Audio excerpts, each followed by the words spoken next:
Hi, my name is Shani, and welcome to the Experienced Designers podcast, where we explore the human experience, what it is, and how we might create better ones for ourselves and for others.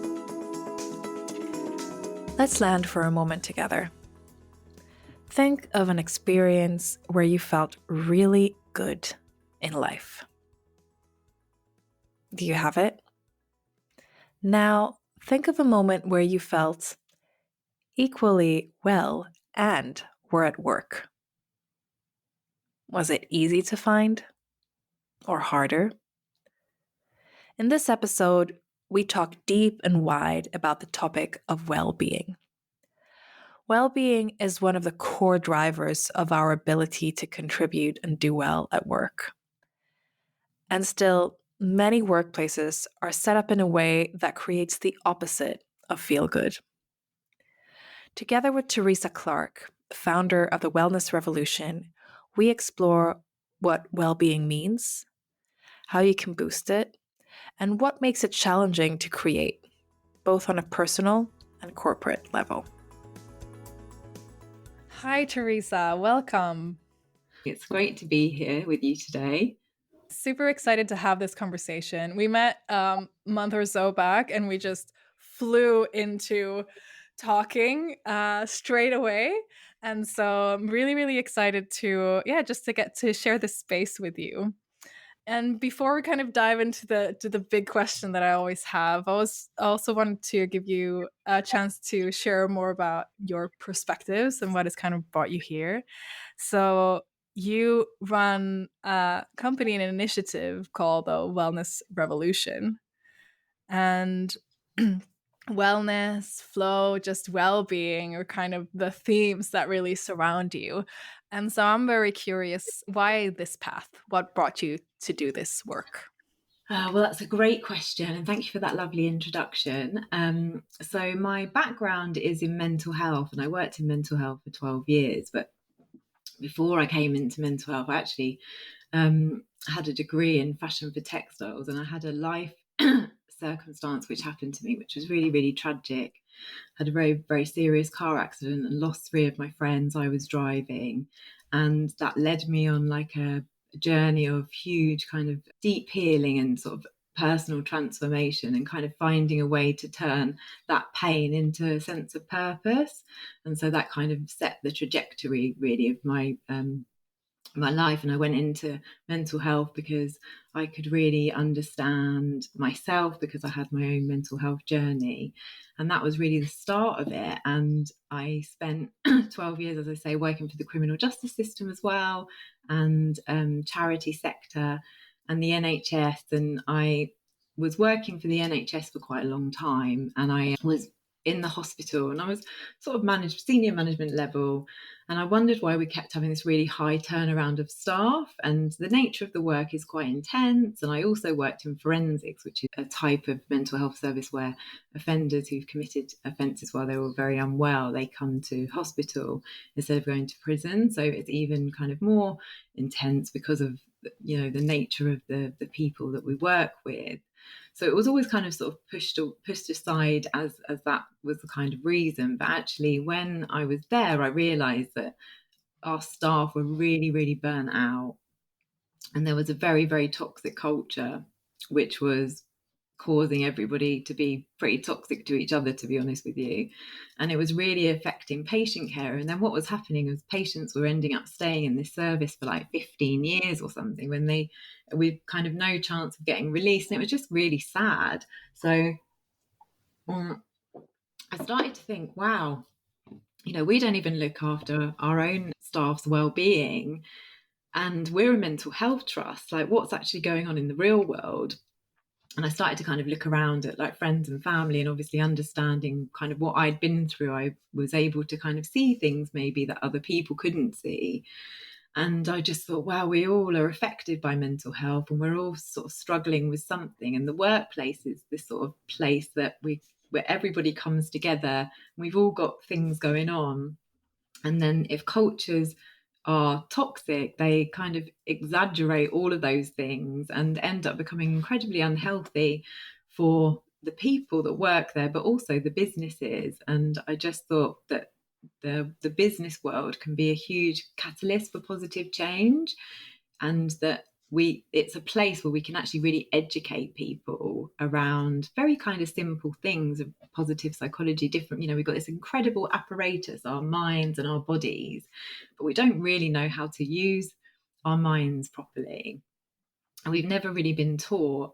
So being able to teach people how they can kind of reach their potential and, change their mindset and be more compassionate and all of those things. And so that was really the catalyst for myself to leave that job and sort of think, right, I'll set up this company.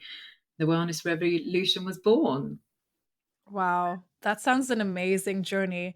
And just what came up for me also as you were talking is how it's very hard to provide a better experience than the one you're getting. Mm-hmm. Even as you're saying, like you're in this trust that that's focusing on wellness, and yet nobody's feeling well. And how is that supposed to generate wellness? So Mm-hmm. I worked with this from a customer versus employee experience point of view for a long time. And what you usually see is the same complaints on both sides of the fence. And you Totally. you think it's not visible, but stressed people give a stressed service. That's what we can provide. So I love what you're saying also, about the mirroring of these experiences, Mm-hmm. but also about the potential in actually investing in these workplaces or in people in the workplace as a catalyst of creating better experience also outside of that environment. It has a huge ripple effect. Mm, We become more conscious, we affect other people in a more conscious way, but also we can see people more for the kind of experience that they're in, rather than judging their experience mm, and kind of not understanding and almost probably making it worse. We can understand, oh, I see what's happening with that person now. I'm not taking that personally because it's not about me. mm, That person is having this experience, and just helps you to be, like I say, more compassionate. But also, like you say, it has such an impact on, stressed people, and particularly managers and leaders. They have such an impact on the people underneath them. Managers and leaders are generally pretty stressed. They have high pressure jobs and lots of responsibilities and things. So if they're not able to manage the stress in a healthy way, then unfortunately that does get projected down the lines, and it can create a lot of toxicity without even being conscious of it. Emotional intelligence is, again, something that we're not taught. So you kind of either learn it yourself and you maybe have a sort of propensity to understand other people and your own emotions, or you don't. And if you don't, then, that can be really dangerous in an organization. mm. Yeah, I often think like we as humans, we're the most advanced tech in any room. We Yeah, always talk about totally. technology. We're massively advanced, and we're not, many times in our life, we're not even getting close to using or tapping into our full potential, whether it be for work or for any other reason. It doesn't have to be for work, although I think that's an area of interest for any workplace, is for people to contribute with their potential. So your experiences spanned across a lot of things, and then you kind of zoomed in on this. So maybe just, yeah, let's come to this big question that I always have. Then what do you think is a human experience, or a good human experience, one that actually leverages the fact that we're human? What does that look Yeah, like for you?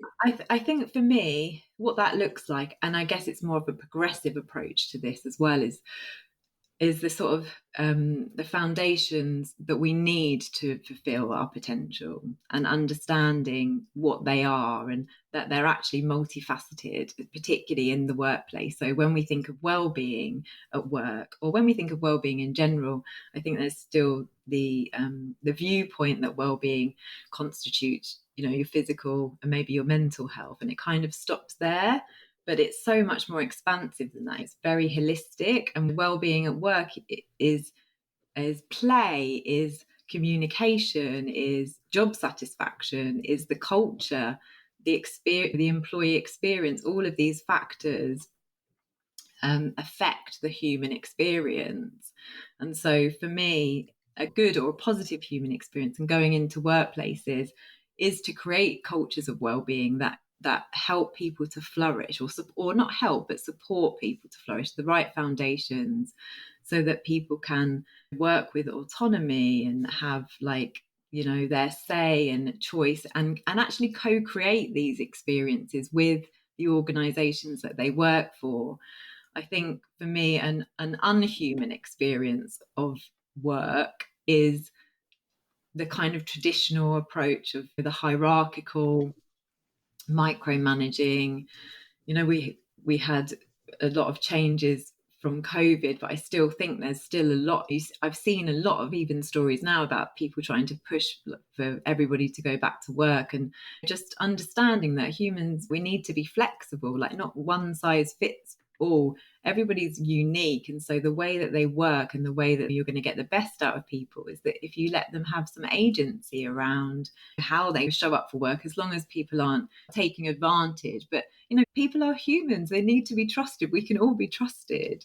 And so I think there's this, like, for me, unhuman is this real lack of trust, and that just not letting people have that freedom to be themselves, because that's actually going to produce the best work, the most human experience, because people can be authentic, they can be themselves, they can, like, really push for their potential, because they have a place to grow and expand, and they're not feeling suppressed and oppressed.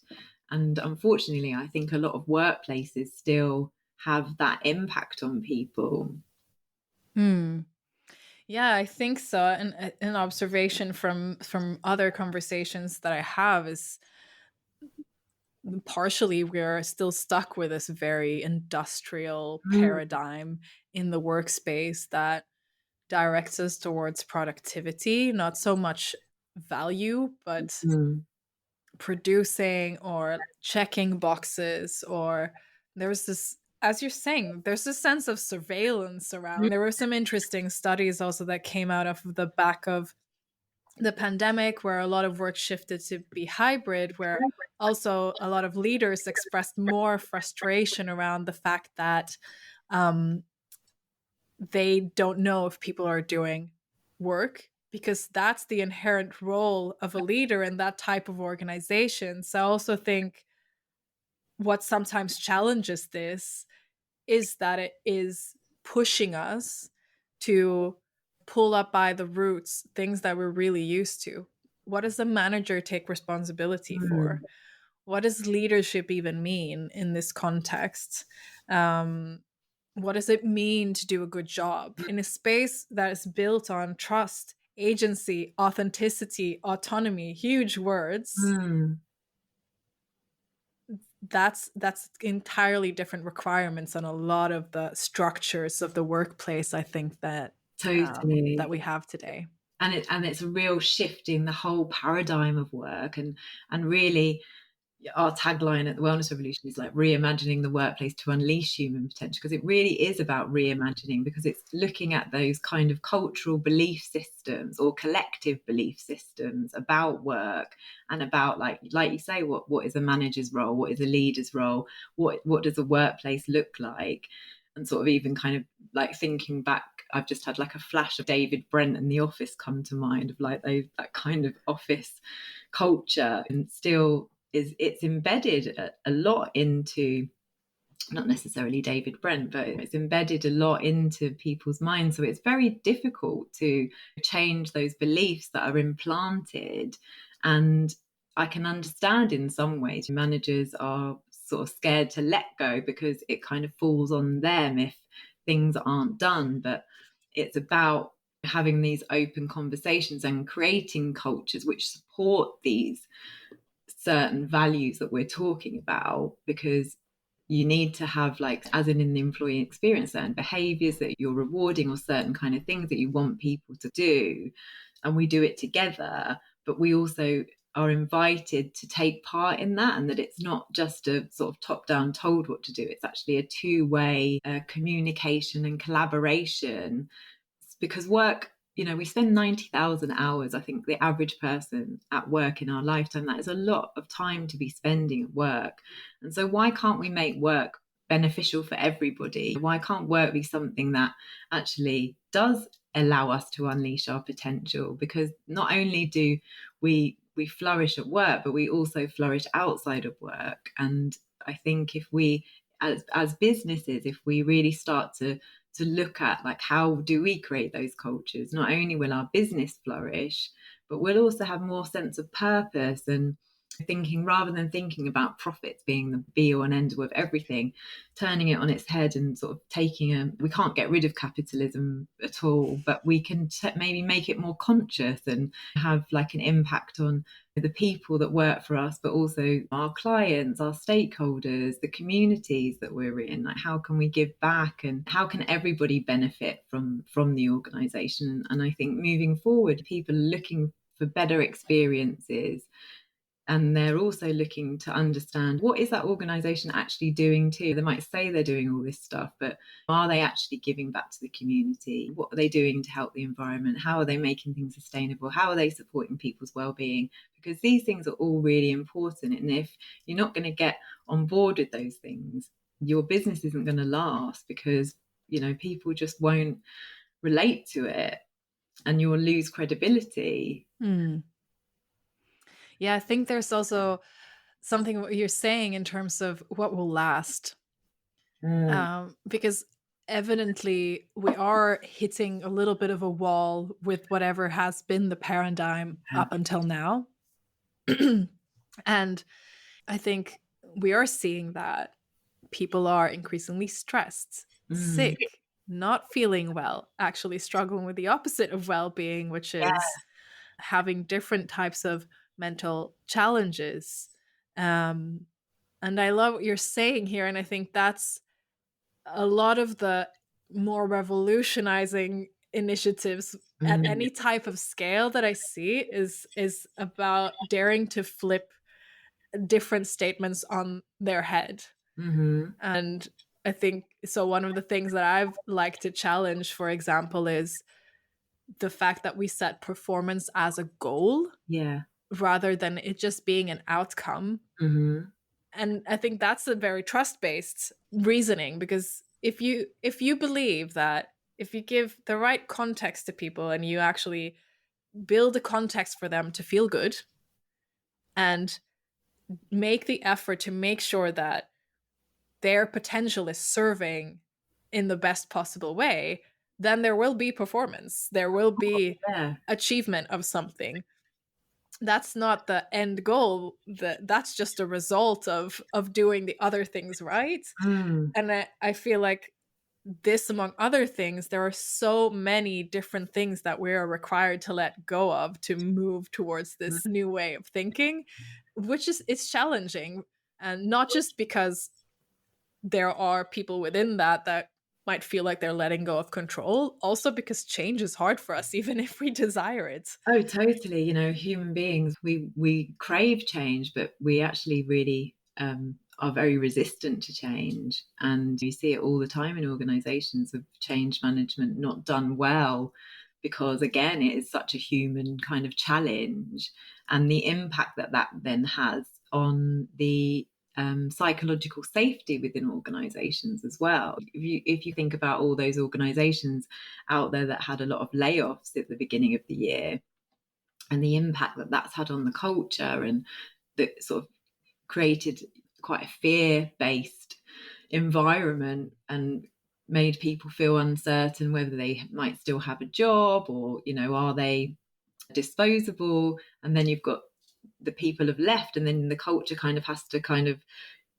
go back to where it was. But it takes such a long time for that trust to be built again. And I think you raised a really interesting point earlier, which made me think about when we were talking about managers and letting go of trust and a lot of control. I think a lot of organizations have been run on a kind of fear-based culture, and that's what we've really got to shift out of. I think, sometimes fear can push for motivation, and maybe fear in a healthy quantity, but I wouldn't even call it fear.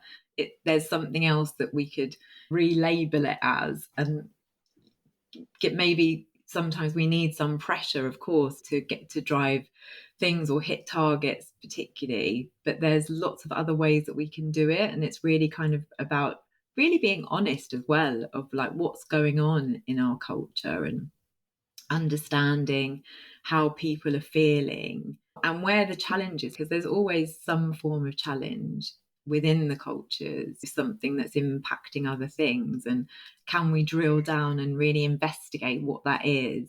And then using it, the design thinking process, create new ways that work for everybody and that generate these really positive spaces where people they're doing their best work because they're feeling motivated and they're feeling cared for. Well-being is intrinsically linked to performance, and I think that's what a lot of organizations don't understand, is that you can't really have one without the other. High performing teams need to have optimal well-being. They need to be able to deal with stress, they need to be resilient, they need to have energy, they need to be able to understand their own rhythms, and when they get the best out of themselves they need to be recognized. If you ever worked in a culture where they don't have any recognition, it's just awful, it's soul destroying. That is not getting your best work, because you just don't feel even acknowledged or recognized. And I think again a lot of cultures don't even have a structure around how they recognize and appreciate people. And that's not like you have to shower people with, gift cards and lunches out. It's just actually taking time to personalize how you're going to acknowledge somebody's good work, and not just your line manager. It's about actually recognizing your whole team, and how do we instill that into our culture as well.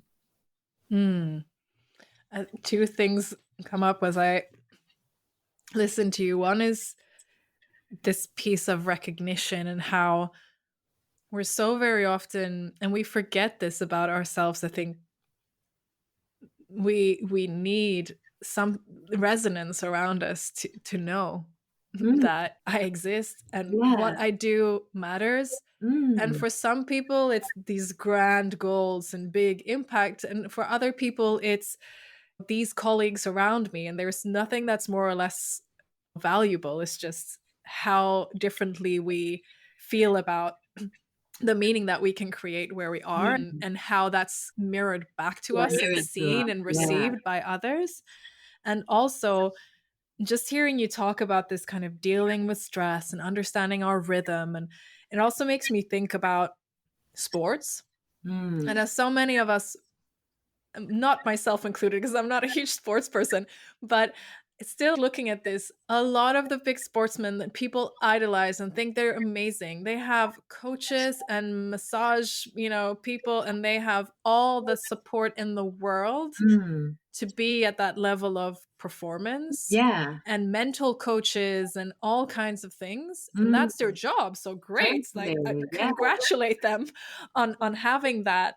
And that's kind of the levels of performance we often idolize and Mm, admire, which is often a supported level of performance. And yet when we totally. look to work, Yeah, most people don't have any support. They just sort of, the culture doesn't is mm, not supportive of their personal growth, and I think that's you've used a really great example there to show those top athletes.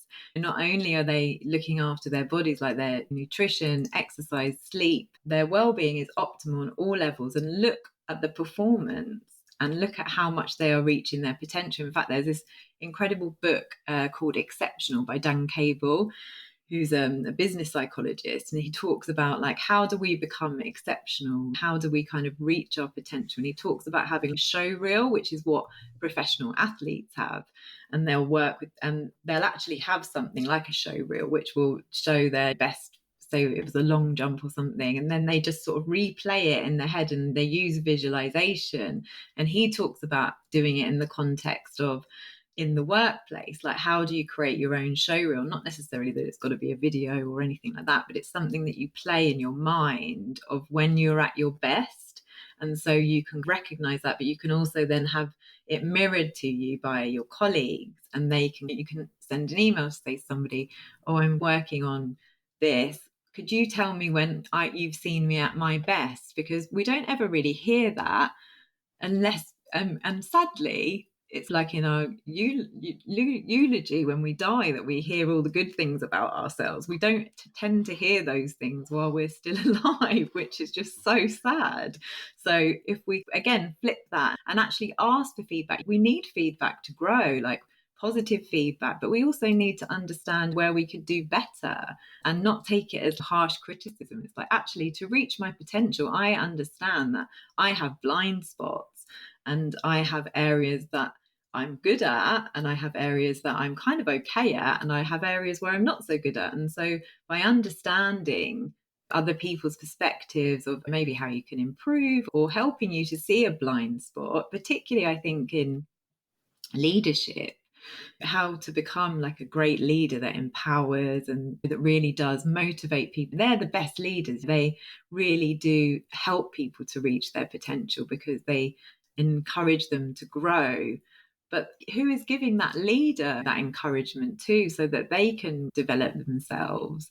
And I think that's like a really fascinating way of looking at encouraging potential more as well. Our minds are just so powerful. We really can reach our potential on so many levels, but it's just understanding that. And if you don't understand, and we all have a negativity bias, we're born with it. Our limbic system hasn't evolved in millions of years, however long human beings have been on the planet. So we still are reacting to threats from our ancestors, and so that's why stress levels are so high, because our ancestors would be getting their amygdala triggered, getting chased by some kind of animal. We get, if we're running late for a meeting or we haven't answered an email, it's the same response that's happening all the time, and then cortisol's flashing through our bodies, and we're just constantly, like, our nervous systems are so out of sync all the time. Mm. It's really, such a thing that we really need to tackle and help calm that down.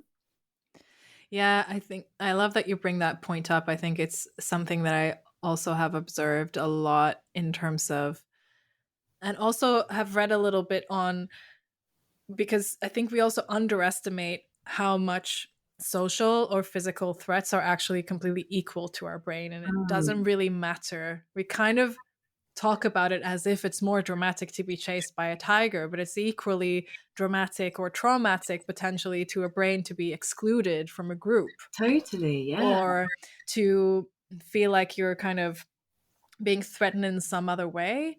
So Mm, it's definitely, I think, part of the vulnerable points of the structures that we have today is we kind of set up these structures for feedback, and at the same time these are structures that then also threaten our possibilities. So we get feedback, but off of that, that will determine how your pay is and how you can advance and how other things, and it becomes a really, really threatening scenario. yeah. There is a book called An Everyone Culture by Robert Keegan, Mm, and this is also like a flipping that thought on its head, because he studied then organizations that he calls deliberately developmental organizations.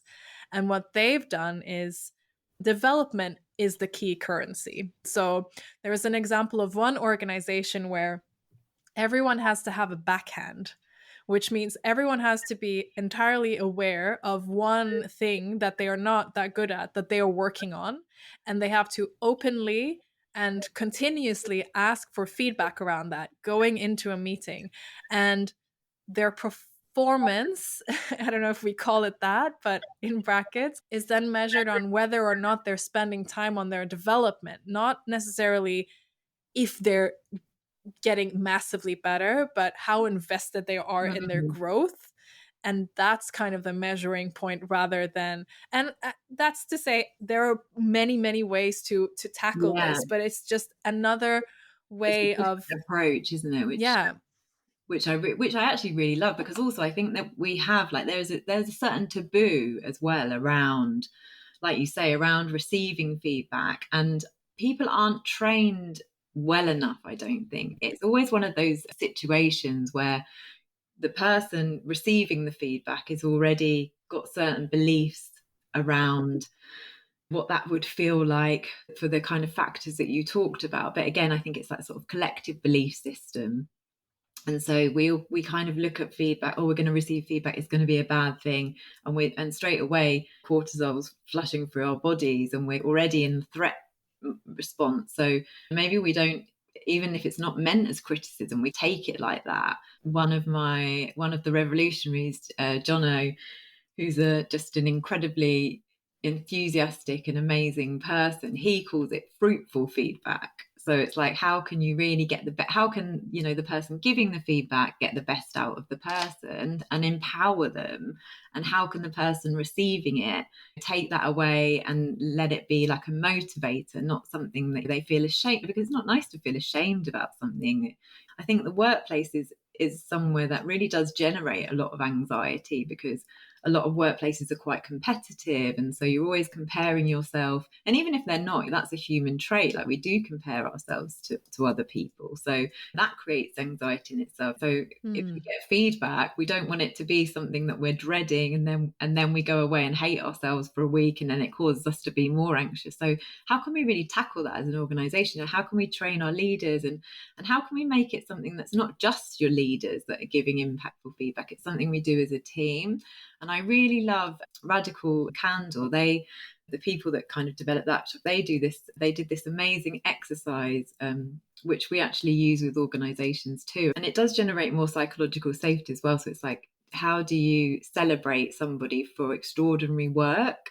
So you would nominate somebody, but then also you would nominate yourself for making a mistake. So basically you would like out yourself for making a mistake. And I just really love that kind of approach of normalizing failure as well. Sometimes we all make mistakes, and actually they're our biggest learnings. All of the great inventions in the world and the great organizations, they weren't made straight away. Like, they were several failures to get to that great thing that they produced. But again, I think there's this thing in organizations where this sort of fear of failure, and if organizations don't support it and don't create those cultures where you feel safe to experiment and try things out, then that is another source that can really make people very anxious, and not performing at their best either, because you're too then in your mind about what you're doing and worrying what other people are going to think, and are you doing the right thing, are you doing the wrong thing? And that just creates like more and more anxiety. Mm. So if we can really establish a way that we can generate this psychological safety, but doing it in a way as well that's actually it's more human, it's actually quite fun, because when someone talks about a mistake and they make it a bit humorous and we all have a bit of a laugh about it, oh god, did you do that really, but not shaming them, and then it just makes it like we're all the same, aren't we? No one's perfect, and there's too much. That's another thing that I think happens in society in general, is this real perfectionism, and like always sort of searching for that perfect thing, and being perfect, and it just doesn't exist anyway. And we need to learn to let go of that more, and understand that society is like feeding us with these beliefs too, and how much they can really impact. Perfectionism is a really kind of restrictive thing to have, and again, another very much anxiety provoking experience. And while you're kind of in that place, you don't even realize how much it's controlling your work and your life, really. So again, like, how can we create cultures that kind of turn that on its head and help people to be a bit messy, Mm. because humans are messy, we're not perfect. No, I like that. And it just makes me think some years back I ran into this, like, the cliche that everyone usually uses, which is fail forward. And I kind of took it and ran with it a little, in a sense, because then I ran into another thing, which is there is no failure. There is only do or learn. Yeah. And when you talk about this, I also think it's that sometimes that we we we focus so much on this giving space of failure, we actually forget what that essentially means Mm, is actually leveraging, not failure, leveraging challenges yeah. or things or obstacles or things that come away or things that don't go as we predicted, Mm, and using those moments as a stepping stone or a board or something to propel us Mm. to a new place. And I feel like sometimes when I listen to a lot of the reasonings, we stop at that, like the failure Yeah. celebration, and we actually forget to show ourselves and the organization how these moments Yeah. are moments of learning and moments of Mm. reflection. And I think I decided quite a long time ago to adopt that. And this is coming from somebody who is was a complete and utter perfectionist. And I would definitely overwork things to an Yeah. extent that wasn't good for me and didn't produce Mm. value for anybody else. And yet, I think many years down the line of that thinking, I still find myself going, if you ask me if I failed somewhere, I couldn't tell you where. Have I screwed up in my life and in my career? 120%. I'm a human being. I, on different types of scales, big and small, of course, but I could never, I can't look back and say, oh, that was a massive failure. Yeah. I don't And even like the word. Like the word no. has so many connotations to it. And it's like I just think everything's an experiment. Like try it Mm, out, doesn't work. I've learned this and I'll do this differently. We're like, what can we as a team, like when something happens, like what can we take from this? What can we learn? Like you say, how can we grow? How can we use this as a stepping stone to get to where we want to go? So many amazing things can happen from an experiment that doesn't go the way that you wanted it to go. mm, You can come up with like a completely innovative idea, product, service, solution. And that's the thing as well for organizations and businesses of the future to really stand the test of time. Creativity and innovation is what's going to stand them apart. You can't be creative or innovative unless you're having that space to experiment and to try things out and for them not to work out how you thought. And also, like, it's so difficult to predict the outcome of something, especially when people are involved. mm, So, the more we can encourage and give space for creativity and innovation, because that's something also that needs to have its own space. You can't expect people to be like, right, it's 2 o'clock, sit at your desk now and be creative. It doesn't work like that. And so, how are organization creating, if you're in an office, like how is the organization creating that environment that encourages creativity? And if it's something within a remote company, again, how is the culture supporting those moments of creativity and innovation? How are they supporting psychological safety? And how are we really living that? Not just saying it, but how are we actually creating it and living it on a day to day? I think that's a really good point, is how are we acting it out. It's also something that comes up in many discussions. I also work with culture, and Mm, culture tends to also be similar to like well-being. It's this kind mm. of big word that we can all use, but we rarely make it like concrete and actually translate it to what does it mean? Like, how Yeah. do I see it Yeah. in reality? So I like what you're saying, and just bringing me back to this initial word that you had around flexibility as well. It also makes me think that a lot of the times we need to create different spaces of possibility for people, and then comes the trust, like have the trust that Mm, people are able to move through and decide the flow of that on their own, and perhaps also in that support them in building a capability to do that yeah. sometimes, because a lot of these environments that we create, they don't support Mm-mm. independent thinking. They support following instructions. Some do, for sure. Yeah. But then what does it really mean to stretch that thought of flexibility, of autonomy? The threshold I keep coming up to with this is trust.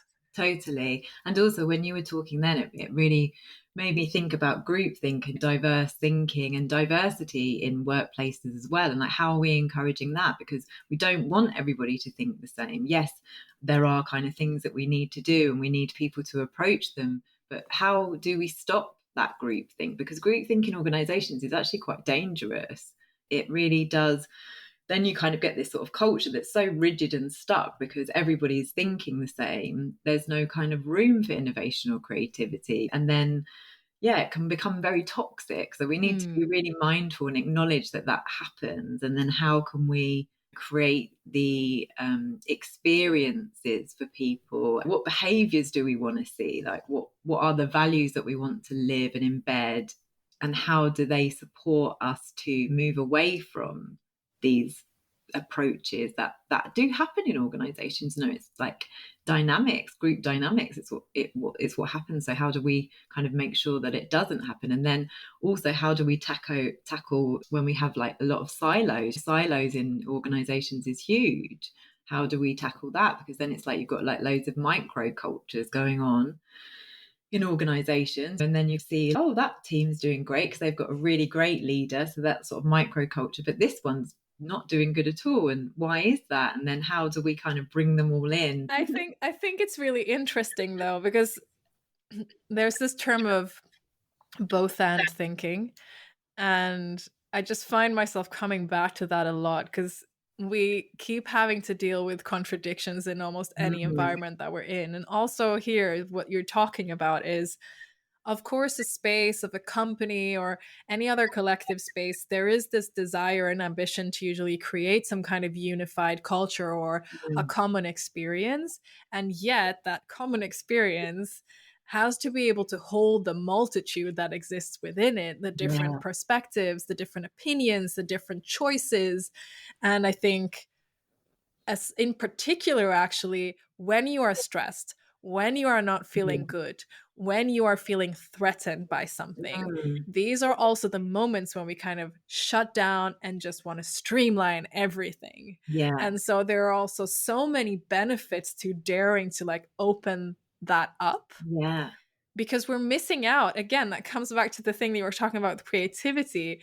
As we're shutting these lanes mm, down, we're also missing out on the opportunity of creating things and collaborating totally. that are actually available to us, but that we kind of um yeah, we limit ourselves a little, or the Mm. structures that we are in contribute Yeah, there's to us being to be yeah, limited to that.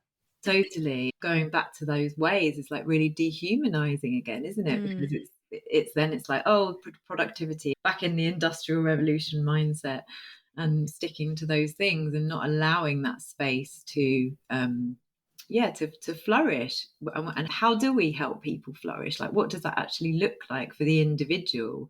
And how do we have a unified culture but that still allows individuality? That's really the goal. And understanding that everybody is unique, and how do we sell it rather than getting people to all conform to being one certain thing? Like, how do we celebrate uniqueness, and how do we encourage uniqueness? I read something really interesting on LinkedIn of somebody that was talking about organizations are very similar to cults, and they have definitely are very similar, and certain organizations are. So, you know, really thinking about that as well. Whenever I see an organization like their kind of style of writing talking about like their business, their organization as a family, that I find that quite concerning, to be honest with you. No, I agree. I think that's very intimate, and it also Yeah. sets a very very different level of expectations Mm. on the organization. I listen quite a lot to Mickey Kashtan. She works a lot with nonviolent communication, Oh, I love that. and one of the times she said something that really stopped me in my tracks. And she's talking about groups, and I'm hoping I'm quoting this okay. The essence of it was, any group needs to have criteria of inclusion and criteria of exclusion.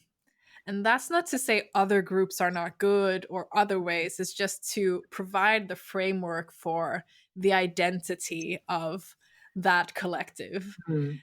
Yeah, it's this balancing act then between leaving all the borders open and Yeah. everything open, which is kind of, we talked about like one size doesn't fit all. One size No. fits nobody in the end, and it Yeah, becomes more totally. anonymous Mm. versus it being like super, super narrow and culty. And I think that really is the challenge for like 21st century organizations and any business. How do you find that balance of co-creating something? Because I think it is about, first of all, you have to co-create it. You have to speak to your employees, you have to understand their experience, and what works for them and what doesn't work for them, and really think as well about like, how do you communicate to people?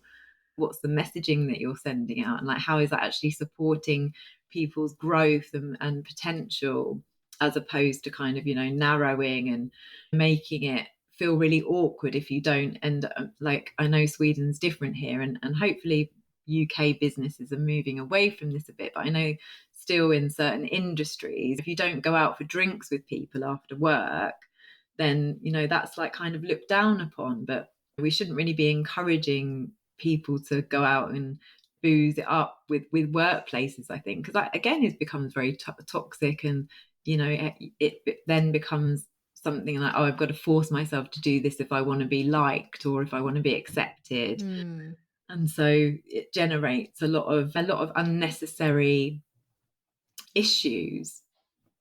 I think that's interesting because it just brings me back to this theme that has kept coming up as I speak to a lot of people, which is a choice. When we set up structures that are so dependent on certain things, like going out for beers after work, then we're also removing autonomy for people. Um, and B, that when we create these things, and of course this is the thing again of balance, like it's valuable to have rituals that you can share, Yeah, but you definitely. have to be mindful of within which spaces they are, if they're Mm, stretching into what would be other areas of people's life that they find valuable, if they have to deprioritize their family or their friends or something else that they would like to do just to be sure to have a space within this workplace. So I'm just thinking it's like there's this thing about finding this balance between the rituals that tie us together and also the capabilities that help us connect to each other. yeah. Because sometimes we're just depending on these rituals. Like, Mm, if you don't come for a beer, then we can't connect. yeah. Okay, but what if we instead become really good at communicating to each other? Mm. And we find a really good way of doing that. And we can do that in every meeting that we have. Yeah, we don't need to go out for beers to communicate and connect with each other. No, and again, it's balance because it's beautiful to share rituals Yeah. and to have that be a shared experience and to have Mm, that be something that give us an anchoring point of something that we do. And how do we play with that within what is that kind of tolerable space of being work? yeah. I keep thinking about that kind of collective individual balance, which kind of brings me to my next question for Mm, you. good. Is that we talked so widely about so many things, and we talked about organizations and individuals, and I always like to wrap up on just something you can do, because it's easy that these things just float around in our head and they're ideas that we like that don't become anything. So I'm curious, and maybe there's two levels to this. Is well-being is a big question, right? And we can't leave it up to our workplaces solely to be responsible for it. I'm wondering maybe on two levels, like what are what are things to do as an individual to start approaching well-being in ourselves or in our close environment? How do we contribute to that, to ourselves and those around us? And the other part of that, and then maybe being, what are big things, maybe two or three things that organizations can focus on Yeah, instead? great question. And it's really funny actually that you asked me this, because just as you'd finished talking, I was actually going to say that something that's really, really great for enhancing meaningful connections too, but also cultivating cultures of well-being within organizations, is when you're having your team meetings, or certain rituals that you have with when you meet, whether it's like one-to-one, I think it works well in a team, is to have a check-in in the team meeting. So not and ask. So we ask three questions to everybody, and the first one is, what are you grateful for? And it can be something in your life or something at work. What are you finding challenging at the moment? And what would you like to celebrate? And so then we go round like 5, 10 minutes each, depending on how much time we have, once a week. And it's just a way for us to connect to each other. And we encourage organizations to sort of take this on and change it a bit to suit their style. But you get to see your colleague from a different perspective and sharing their vulnerabilities around challenges. And then actually we do ask for, because we ask also, what do you need support with? And if there's anybody that can support them, we'll match them up. And then it's just sort of creating, not only you creating psychological safety within the team, but you're also encouraging gratitude, such a simple thing, but it really, really does boost well-being. There's Mm. so many scientific studies on what it actually does for the person giving the gratitude, talking about what they're grateful for, but also other people receiving that, and then giving gratitude to somebody in your team during the meeting as well for something that they've helped you with. And it just creates like a sense of well-being and increases like positive effect among people. You have to be intentional about bringing it into the space. And Mm. even when you're really busy, actually making this a priority, because well-being is a priority. And if you can create more of that in the culture, it just has such a knock-on effect. It enhances communication, we feel more accepted, so many things. And then I think on an individual level, there's loads of stuff that I could say here, but I think one of the one of the biggest things is to really just start to be conscious of yourself and to look at yourself with curiosity, not as we tend to look at ourselves with criticism for not doing things, but looking at your sort of, I say, do yourself an energy audit and just having a look at, where am I at the moment? Like, oh, what are my energy levels like? How's my thinking? Like, am I thinking more positively? Like, what's my mood like? What's my stress like? And just sort of really being honest with yourself with no judgment. And then just sort of thinking, okay, well, is there something that I could do to improve how I'm feeling? Like, do I feel as good as I'd like to feel? And if I don't, which we can always feel better, what can I do to maybe improve how I feel? So, is it that I could do with getting a bit more sleep? Am I going outside for a walk every day? Am I making sure that I'm spending time with people that I love? What is it that's going to boost me, and how can I commit to myself? And so the really great way to do that is to have some non-negotiables. So you can have between 3 to 5 well-being non-negotiables. Now, no matter what, you are going to commit to yourself that you will do these every day. And just doing that is just such an act of self-care, and it really does have such a beneficial impact, because I'm sure probably everybody is doing something that they do anyway that they may not realize that is like a well-being non-negotiable. So it's taking what you're doing and then not overwhelming yourself and getting up at 5 a.m. and running and doing this, that, and the other, that what we're told we should do. Is just thinking, actually, what works for me? Like, what makes me feel good? Like, my non-negotiables could be, I was going to actually ask, do you have any non-negotiable well-being practices that you do, and why do you do them?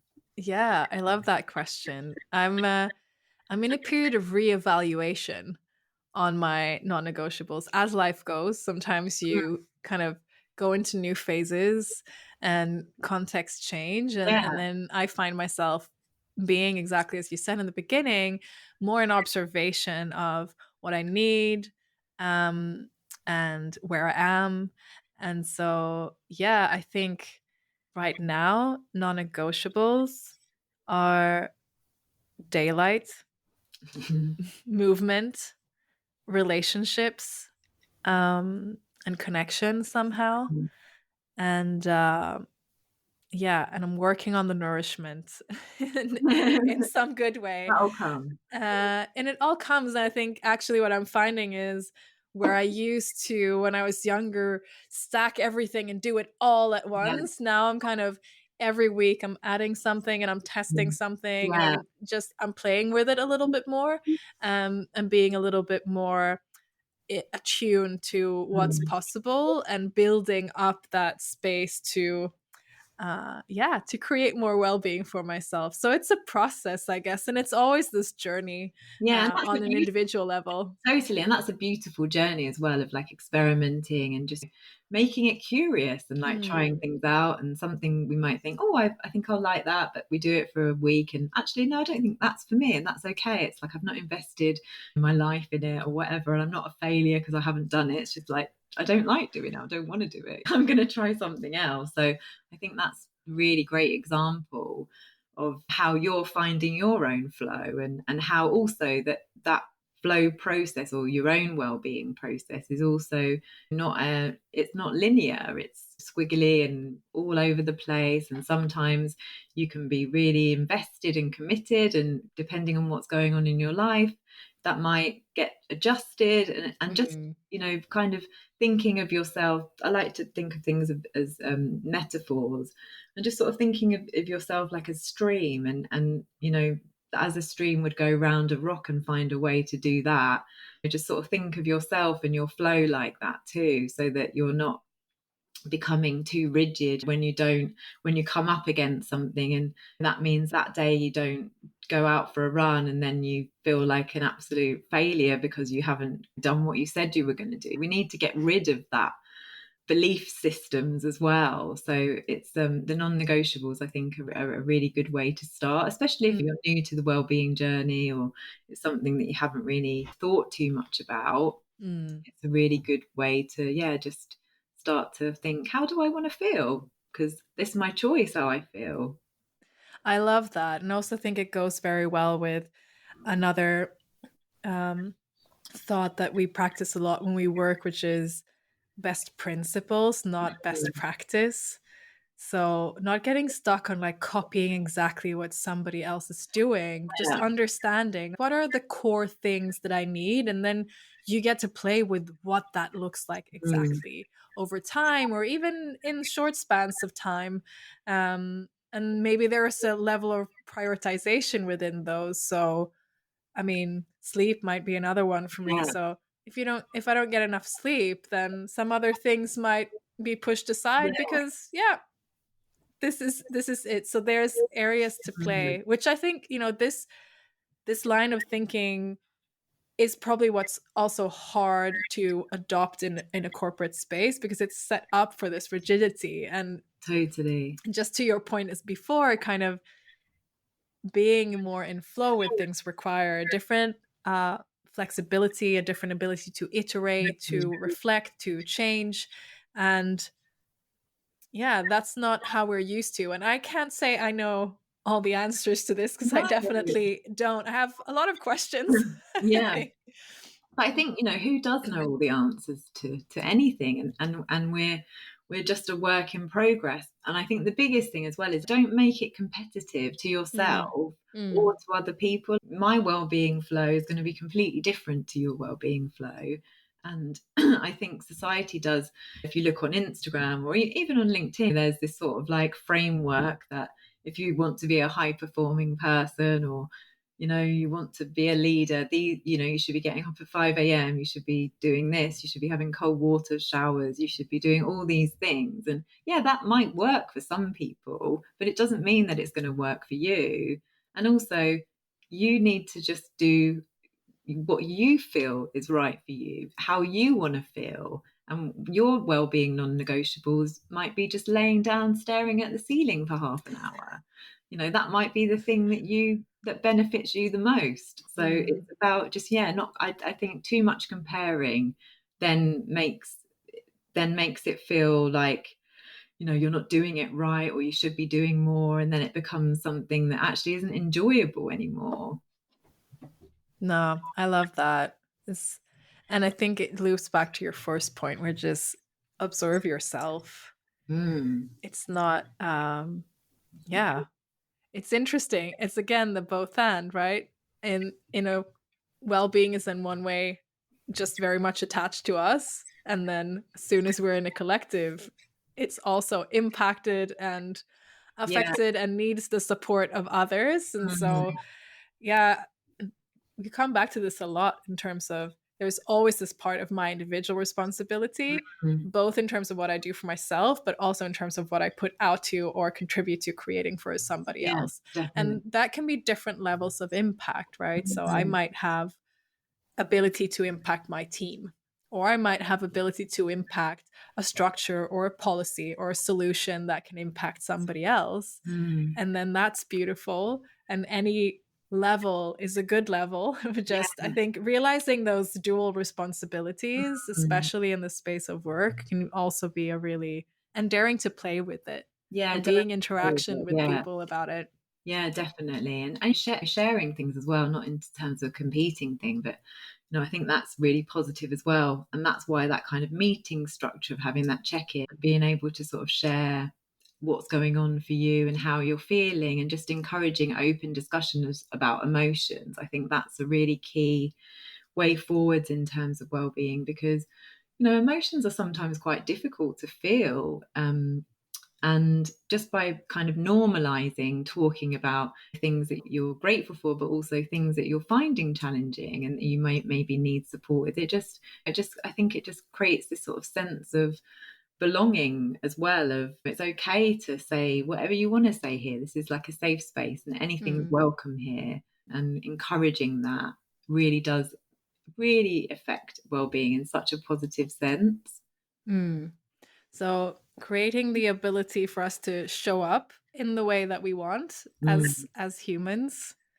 Yeah, it's super important and not necessarily entirely easy, but I think we covered a lot of ground and a lot of very both practical and philosophical perspectives. mm. So I just want to say massive thank you to you, Teresa, for sharing your knowledge and your view on this. And it was a lot of fun to talk. Oh, it was an absolute pleasure to be here. I had such fun. Thank you so much. Thank you for listening to The Experienced Designers. I hope this episode brought you some new insight and some new topics to stop and wonder about and get curious. Special thanks to Teresa for sharing her perspectives and deep engagement on the topic of well-being. And don't forget to click subscribe, and as always, get in touch with any questions or suggestions. That's how better experiences are built.